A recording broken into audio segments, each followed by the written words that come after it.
안녕하세요. 사연 읽어주는 여자 사연녀입니다. 오늘의 사연 시작하겠습니다. 안녕하세요. 당당하지 못한 사랑을 하고 있지만 그래도 간절하고 진심이기에 소수의 분들에게나마 공감을 얻고 우리 사랑이 진짜라고 인정받고 싶은 마음에 글을 올려보내요. 간단하게 제 소개를 드리자면 저는 20대 직장 여성입니다. 저는 현재 해서는 안 될 사랑을 하고 있습니다. 무겁고 긴 이야기가 될 것 같지만 용기 내어 써보겠습니다. 저는 2살 어린 남동생을 사랑하게 되었습니다. 아니, 사랑하고 있다는 표현이 맞을 것 같네요. 피 한 방울 안 섞인 남매도 아니고 이복남매도 아닙니다. 어릴 때부터 20년을 넘게 같이 산 친남동생을 사랑하고 있습니다. 많이 당황들 하셨나요? 저 역시 남동생에게 언제부턴가 사랑이란 표현을 자연스럽게 쓰는 제 자신이 가장 당황스럽네요. 동생과 저는 어렸을 때부터 흔하진 않지만 그렇다고 희귀하지도 않은 사이좋은 남매들보다 약간 더 사이가 좋은 남매였어요. 동생을 가끔 안아주고 머리도 쓰다듬어주고 거실에서 영화를 보다가 서로의 몸에 기대어 같이 잠드는 그런 정도요. 그런데 언제부턴가 동생의 태도가 달라지기 시작했어요. 정확히 언제부터인가 알 수 없지만 아마 중학교 때부터인 것 같습니다. 조금 긴 이야기가 될 것 같지만 잠시 학창시절 이야기를 하겠습니다. 저희 학창시절 엄마가 많이 편찮으셨고 대부분 병원에 계셔서 저는 늘 집안일을 도와야 했었습니다. 엄마 병원비도 벅찬 형편이다 보니 저희를 돌봐줄 아주머니를 구하는 일은 꿈도 꿀 수 없는 상황이었습니다. 학교가 끝난 후 곧바로 집에 와서 설거지를 하고 빨래를 하고 청소를 하고 저녁 준비를 하고 그런 일들이 육체적으로 힘들지는 않았지만 그렇게 보내는 시간은 정말 속상했었습니다. 남자친구도 사귀고 싶고 이쁘게 꾸미고 놀러가고도 싶었거든요. 친구들이 옷 구경을 가자고 해도 영화를 보러 가자고 해도 저는 집으로 곧장 가야 했어요. 동생 교복도 빨아야 하고 장보고 저녁 준비도 해야 하니까요. 15살 소녀의 예민한 감성으로는 힘든 시기가 될 수도 있었지만 그렇게 집안일을 하며 시간을 보낸 지 2달도 채 안 돼요. 동생이 집안일을 도와주기 시작하더라고요. 처음에는 정말 몰랐어요. 밖에서 축구하고 놀기 좋아해서 항상 흙투성이었던 동생 교복 세탁 횟수가 눈에 띄게 줄어서 요새 왜 이렇게 교복이 깨끗한지 한번 물어보았죠. 그랬더니 동생은 아무렇지도 않게 웃으면서 내가 교복 더럽히면 누나가 빨래하기 힘들잖아. 이러는 거예요. 너무 감동받아서 눈물이 다 나왔어요.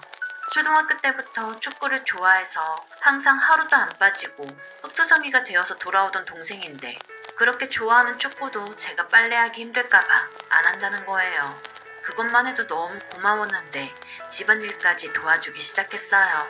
동생이 저보다 2학년 아래이다 보니 항상 먼저 집에 왔는데 청소도 해놓고 설거지도 해놓더라고요. 그러면서 저에게 하는 말이 이런 건 내가 할 테니 누나는 친구들하고 놀고 오랍니다.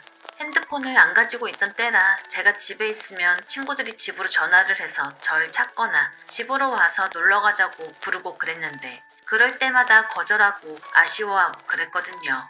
말로 표현은 안 했지만 제가 감정이 얼굴에 다 드러나는 편이라 동생이 그런 저를 보고 그런 말을 한 것 같아요. 그렇다고 동생에게 다 맡기고 놀러 나갈 저도 아니었기에 집안일을 동생과 둘이서 분담해서 하게 되었어요. 빨래와 음식은 제가 하고 동생은 청소와 쓰레기, 잡일, 힘쓰는 일 담당.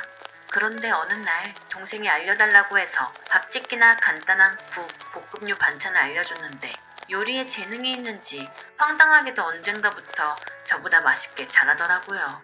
그래서 결국 음식도 동생에게 대부분 맡기고 전 빨래만 하게 되었어요. 엄마 건강이 계속 악화되셔서 병원에서 보내는 날이 점점 늘었지만 절 위해주는 동생이 항상 곁에서 있어준 덕분에 힘든 시기를 삐뚤어짐 없이 버텨냈던 것 같아요. 하지만 결국 엄마는 집에 못 돌아오시고 병원에서만 지내시다가 제가 고2 때 돌아가셨어요. 아빠도 울고 동생도 울었지만 전 북받치는 감정을 한없이 속으로 꾹 눌러담고 울지 않았어요. 대신 엄마 몫까지 제가 아빠와 동생에게 잘해야겠다고 마음먹었습니다. 그런데 오히려 엄마를 대신하겠다는 마음먹은 제가 엄마의 빈자리를 그리워하고 슬퍼했고 그렇게 울던 동생이 든든하게 곁에서 저를 돌봐주었어요. 여자란 참 간사한 생물인가 봐요. 이런 동생이 곁에 있다 보니 결국 모든 걸 동생에게 의지하고 맡기게 되었어요. 야자가 끝나고 집에 오면 힘드니 저는 그냥 씻고 잠자리에 들고 동생은 밤 늦게까지 집안일을 하고 동생은 아직 1학년이니 야자도 없고 그래서 괜찮을 거야. 내가 대학 가서 동생을 잘 챙겨줘야지. 마음속으로 이런 핑계를 대면서 점점 동생에게 어리광 부리고 일을 떠맡기는 횟수가 늘어갔어요. 그래도 동생은 실은 내색 한 번은 안 했답니다. 고1이면 한창 게임도 좋아하고 노는 것도 좋아할 나이인데 말이에요. 당시 PC방 붐이 엄청나게 불 때라 여고생들 사이에서도 여러 게임 이야기로 시끌벅적했는데 남자들이 오죽했을까요? 이때 생각하면 동생에게 너무 미안하고 가슴이 아프네요. 그래서 제가 수능을 잘 봤다면 그것도 아니에요. 원하는 곳에 갈 점수도 안 됐고 원서 넣은 곳은 다 떨어졌어요. 집안 형편 때문에 재수하겠다는 말은 차마 못하고 있었는데 아빠가 먼저 1년 더 해보라고 말씀을 해주셨어요. 아빠에게 나중에 들은 사실이지만 동생이 자기 대학 안 갈 테니 누나 재수시켜달라고 했다네요. 정말 안 믿겨지실 거예요. 이런 동생이 세상에 어디 있을까요? 아빠가 차라리 무리를 하시더라도 동생 대학 갈 비용으로 대신 저를 재수시키고 그럴 뿐은 아니지만 당시에 고민을 안 하시진 않으셨을 거예요. 엄마 수술비에 병원비로 진 빚 때문에 많이 부담이 되셨을 테니까요. 그래서 전 재수를 해서 원하는 대학에 갔고 결국 동생은 대학을 못 갔어요. 아빠는 저도 재수시켜서 대학에 보내고 동생도 대학에 보낼 생각이셨겠지만 동생이 고3이 되자 동생까지 대학에 보내는 건 불가능이라는 걸 아셨을 거예요.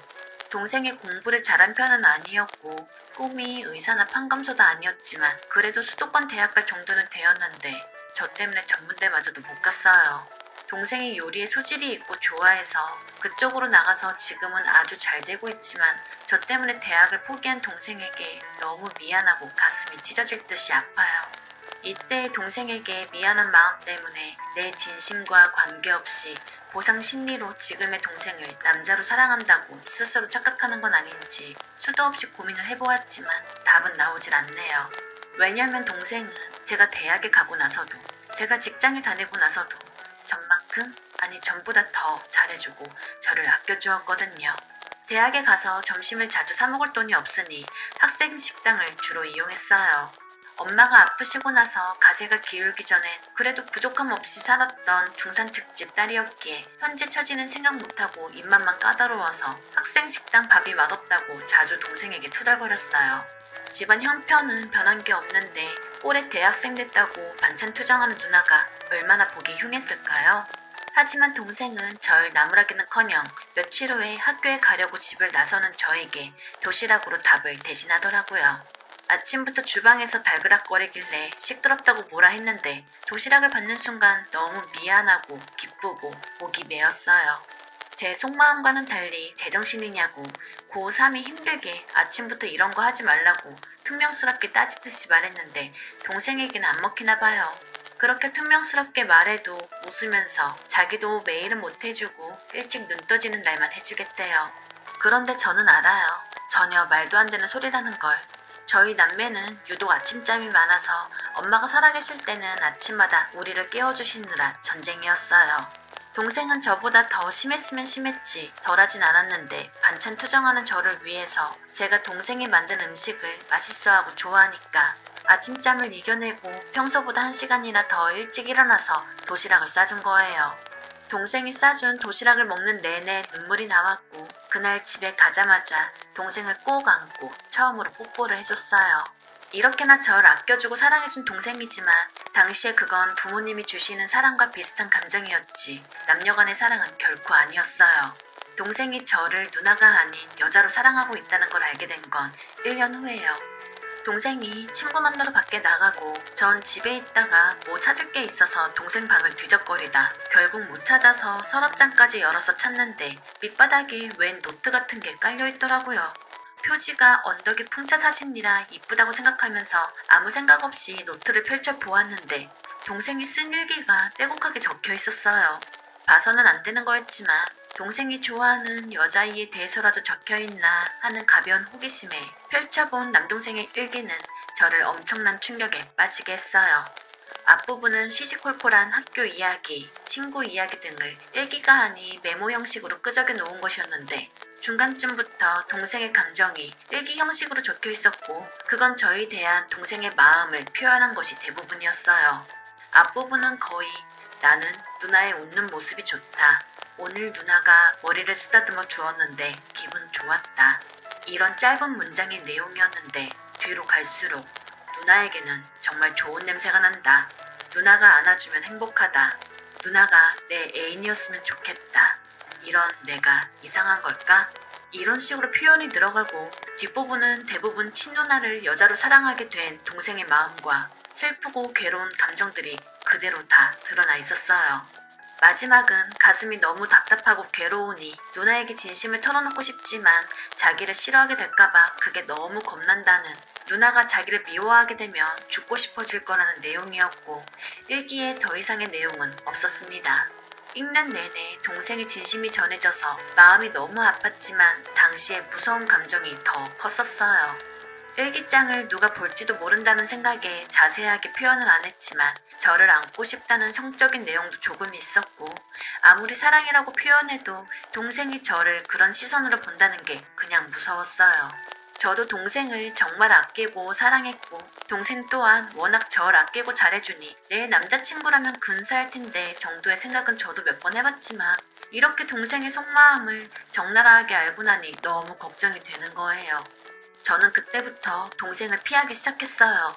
제가 동생을 좀 멀리하고 거리를 두면 자연스럽게 동생의 저에 대한 감정도 멀어질 테고 잘생기고 인기도 많은 동생이니 여자친구도 금방 사귈 거야 라는 생각이었는데 그건 저만의 짧은 생각이었나 봐요. 동생이 눈치가 빠른 편이라 제가 의도적으로 거리를 두고 대화를 안 한다는 걸 눈치챈 다음부터 동생 쪽에서 과도하게 스킨십을 하려 하고 이유 없이 심술을 부리고 저에 대한 간섭이 갑자기 심해졌어요. 제가 먼저 안아주지 않으면 동생이 먼저 다가오진 않았었는데 먼저 다가와서 껴안고 오늘은 누굴 만났냐부터 시작해서 이 시간까지 왜 안 들어오냐, 지금 남자랑 있냐 등등 이런 상황이 계속되다 보니 정신적으로 저도 많이 힘들어서 저는 전혀 마음조차 없었던 과 선배가 고백하게 되어 그 선배와 사귀었어요. 동생에게 보여줄 의도로 말이에요. 그리고 동생에게 대놓고 말했어요. 나 남자친구 생겼으니까 이제 나 좀 그만 귀찮게 하고 기분 나쁘니까 내 몸에 손도 대지 말라고. 슬프게도 동생은 저를 사랑하게 된 것뿐인데 동생과 대화를 나누고 현실을 직시할 용기가 저에겐 없어서 그런 식으로 동생을 대하고 말았네요. 제 말에 동생은 큰 상처를 받았는지 그 후 서로 대화가 눈에 띄게 줄고 저와 시선도 거의 안 마주치게 되었어요. 그렇게 되면 마음이 조금 편할 것 같았는데 막상 그렇게 되고 나니 그게 아닌가 봐요. 20년 가까이 다정하게 지내면서 서로를 의지했는데 대화조차도 단절되니 마음이 너무 공허한 거예요. 그래서 더욱 사귀는 선배에게 몰두했어요. 이게 사랑이다. 이 사람이 내가 진짜 사랑하는 사람이다 하고 스스로를 세뇌하면서요. 결국 저는 그 선배의 집에서 처음 사랑까지 하고 말았어요. 선배와 좀 더 깊은 관계가 되면 이 뻥 뚫린 마음이 치유될까 싶었는데 아니었어요. 선배 옆에서 자다가 깨서 멍하니 앉아있는데 눈물이 주르륵 흐르면서 첫사랑의 통증보다 마음 한구석이 미치도록 아픈 거예요. 동생이 너무너무 미치도록 보고 싶어서 바로 택시 잡아서 집으로 돌아왔어요. 늦은 시간이라 자고 있는 동생 얼굴이라도 보고 싶다는 생각을 하며 택시에서 내리는데 동생이 집 앞에서 숨을 헐떡이며 물먹이는 눈으로 저를 쳐다보면서 뭐하다가 이제서야 오냐는 거예요. 외박을 한 적이 없는 제가 집에도 안 들어오고 전화기도 꺼져 있으니 걱정돼서 그 늦은 시간까지 저를 찾아 온 동네를 헤맨 거였어요. 감정이 복받쳐 올라서 동생을 끌어안고 한참을 엉엉 어린애처럼 울었네요. 동생에게 참 많은 것을 받았는데 저는 해준 게 아무것도 없더라고요. 그리고 동생이 제 인생에서 누구보다 소중하고 저 또한 동생을 사랑하고 있다는 걸 알았어요. 그날 밤 동생 손을 꼭 잡고 밤새도록 많은 이야기를 나눴어요. 일기장을 보게 된 이야기, 일부러 동생을 피하고 냉담하게 대한 이야기 등 제 심정을 전부 털어놓았어요. 동생도 저를 언제부터 사랑하게 됐는지 어떤 마음으로 저를 사랑한다는 건지 전부 이야기해줬고요. 하지만 동생을 사랑한다는 감정이 겁나고 두려운 건 사실이었기에 우리 관계에 별다른 결론은 짓지 못했어요. 현실을 생각하면 제 쪽에서 냉정하고 단호하게 동생을 밀어냈어야 했지만 가족으로의 동생마저도 잃을까 너무 두려웠고 동생에 대한 제 마음 또한 그렇게 잘라낼 수 있는 게 아니었어요. 그리고 결정적으로 아빠가 해외 파견 근무를 가시면서 동생과 둘만 남게 되자 서로를 아끼고 의지하면서 예전보다 더 가까워지기 시작했어요. 그렇게 시간이 흐르는 동안 조금씩 애정이 더 깊어져 4년이 지난 지금 동생은 세상 누구보다 사랑스럽고 다정한 제 연인이 되었습니다. 아무 꺼리낌 없이 사랑을 나누고 매일 아침을 동생의 품 안에서 맞이하는 지금도 우리의 불투명하고 어두운 미래에 대해 매일같이 고민하고 걱정을 해요. 영원히 이 사랑이 계속될 거라 생각은 안 하지만 지금은 아니라고 수없이 저 자신에게 말하곤 합니다. 어쩌면 그 끝은 멀지 않았는지도 모르고요. 긴 글 읽어주셔서 감사해요. 저희의 비도덕적인 사랑에 대한 비난과 욕, 멸시는 기꺼이 감수할게요. 마지막으로 하늘에 계신 엄마, 해외에서 고생하는 아빠, 죄송합니다. 오늘의 사연 들어주셔서 감사합니다. 여러분의 생각은 어떠신지 댓글 달아주세요. 재미있게 시청하셨다면 구독, 좋아요 부탁드립니다.